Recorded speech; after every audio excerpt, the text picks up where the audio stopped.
Hello friends आम्भे माने एबे city exam रे एजुकेशन एंड जनरल अवेयरनेस रु आसुथिबा किछि सिलेक्टेड क्वेश्चन डिस्कशन करिवो जहा कि आपण मानको पई बहुत इंपोर्टेंट।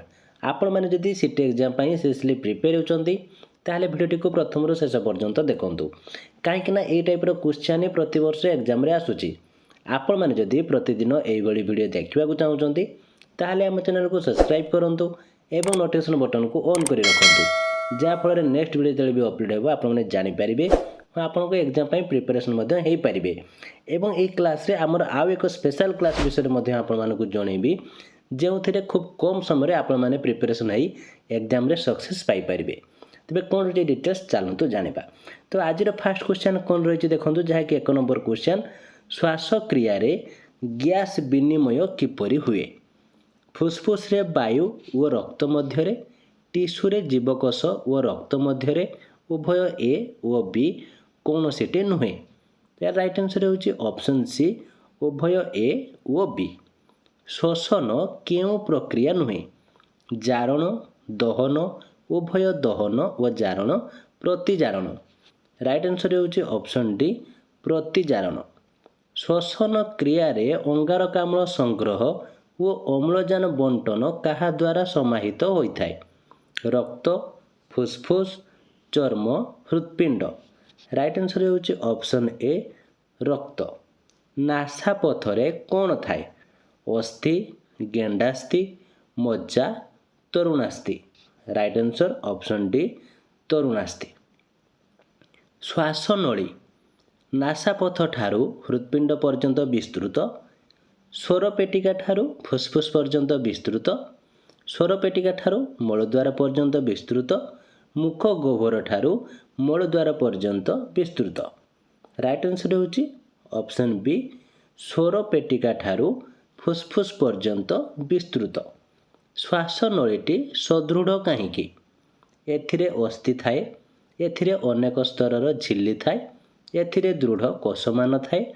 यह असंख्य असंपूर्ण मुद्रिका सदृश तरुणास्थि द्वारा गठित।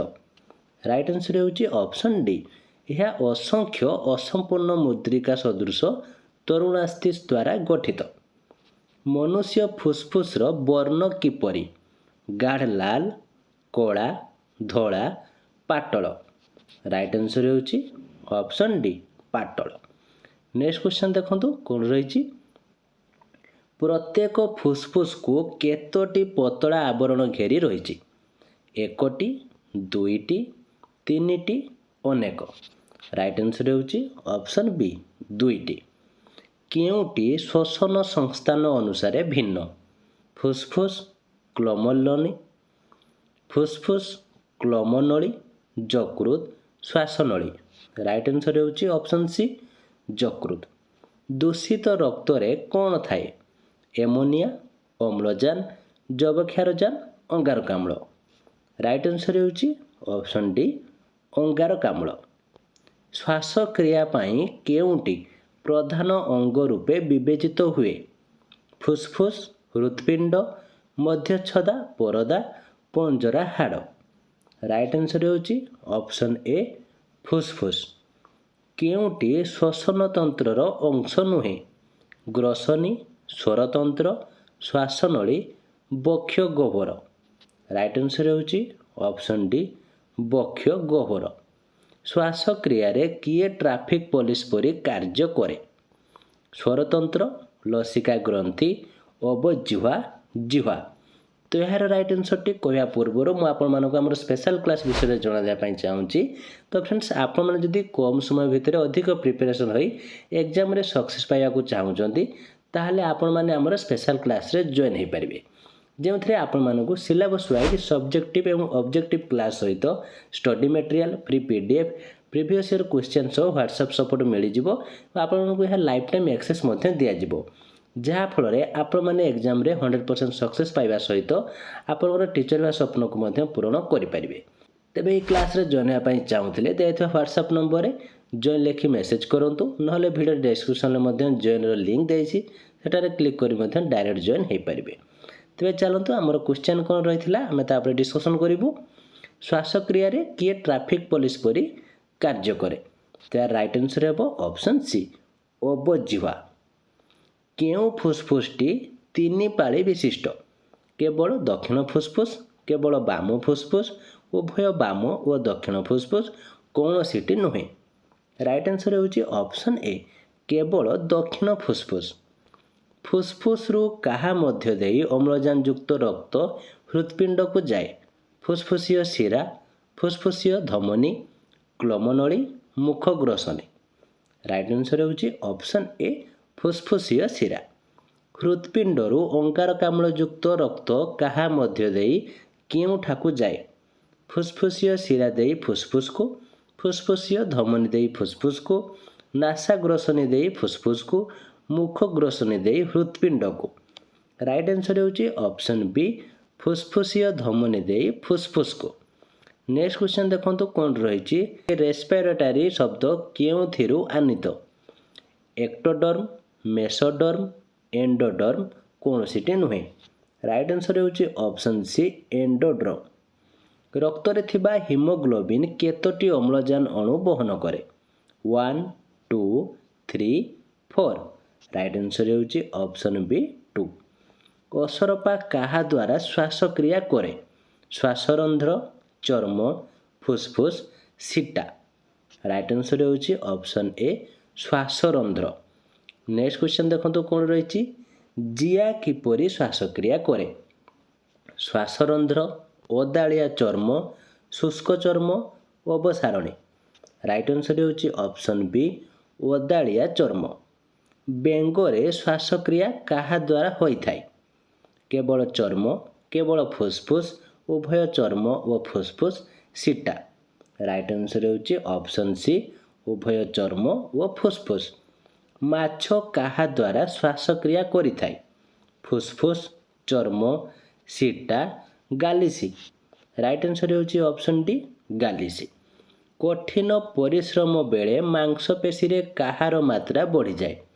ଲାକ୍ଟିକ୍ ଅମ୍ଳ, ଅକ୍ସିଜେନ୍, ଅଙ୍ଗାରକାମ୍ଳ, ଗ୍ଲୁକୋଜ୍। ରାଇଟ୍ ଆନ୍ସର୍ ହେଉଛି ଅପସନ୍ ଏ, ଲାକ୍ଟିକ୍ ଅମ୍ଳ।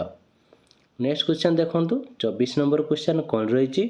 କ ସ୍ତମ୍ଭ ଏବଂ ଖ ସ୍ତମ୍ଭରେ କ'ଣ ରହିଛି ଦେଖନ୍ତୁ। କ ସ୍ତମ୍ଭରେ ରହିଛି ଇଷ୍ଟ, ମଧ୍ୟଚ୍ଛଦା, ମାଛ। ଖ ସ୍ତମ୍ଭରେ ରହିଛି ସୁରାସାର କିଣ୍ୱନ, ଗାଲିସି, ବକ୍ଷ ଗହ୍ୱର। କେଉଁ ମେଳକଟି ଠିକ୍? ଏଠାରେ option A, B, C, D ଆପଣମାନଙ୍କୁ ଦିଆଯାଇଛି। ଆପଣମାନେ ଭଲ ଭାବରେ ଦେଖନ୍ତୁ ଏବଂ କମେଣ୍ଟ ବକ୍ସରେ ଜଣାନ୍ତୁ କ'ଣ ଏହାର ରାଇଟ୍ ଆନ୍ସର୍ଟି ହେବ। ତ ଏହାର ରାଇଟ୍ ଆନ୍ସର୍ ହେଉଛି ଅପସନ୍ ବି ହେବ। ଇଷ୍ଟ ସୁରାସାର କିଣ୍ୱନ, ବି ସହିତ ସି ମଧ୍ୟଚ୍ଛଦା, ବକ୍ଷ ଗହ୍ୱର ଏବଂ ସି ହେଉଛି ବି ମାଛ, ଗାଲିସି। ନେକ୍ସଟ କ୍ୱେଶ୍ଚନ୍ ଦେଖନ୍ତୁ କ'ଣ ରହିଛି। କେଉଁଟି ଭୁଲ ଉକ୍ତି? ଶ୍ୱସନ ପାଇଁ ମାଛର ଗାଲିସି ଅଛି। ବେଙ୍ଗ ବିଭିନ୍ନ ଅବସ୍ଥାରେ ଚର୍ମ, ଫୁସ୍ଫୁସ୍ ଓ ଗାଲି ଦ୍ୱାରା ଶ୍ୱାସକ୍ରିୟା କରିଥାଏ। ପ୍ରଶ୍ୱାସ ବେଳେ ବକ୍ଷ ଗହ୍ୱର ଆୟତନ କମିଯାଏ। ନିଶ୍ୱାସ ବେଳେ ବକ୍ଷ ଗହ୍ୱର ଆୟତନ କମିଯାଏ। ରାଇଟ୍ ଆନ୍ସର୍ ଅପସନ୍ ସି, ପ୍ରଶ୍ୱାସ ବେଳେ ବକ୍ଷ ଗହ୍ୱର ଆୟତନ କମିଯାଏ।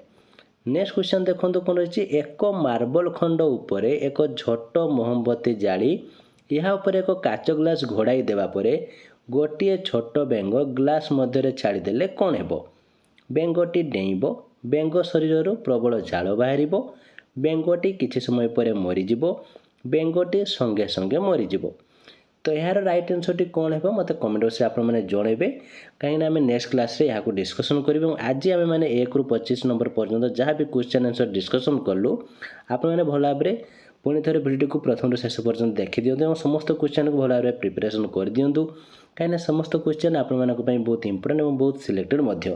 ଆପଣ ଯଦି ଆମ ସ୍ପେଶାଲ୍ କ୍ଲାସ୍ରେ ଜଏନ୍ ହୋଇ ନିଜକୁ ପ୍ରିପାରେସନ୍ କରି ଏକ୍ଜାମ୍ରେ ସକ୍ସେସ୍ ପାଇବାକୁ ଚାହୁଁଛନ୍ତି ତାହେଲେ ଦେଇଥିବା ହ୍ୱାଟ୍ସଆପ୍ ନମ୍ବରରେ ଜଏନ୍ ଲେଖି ମେସେଜ୍ କରନ୍ତୁ।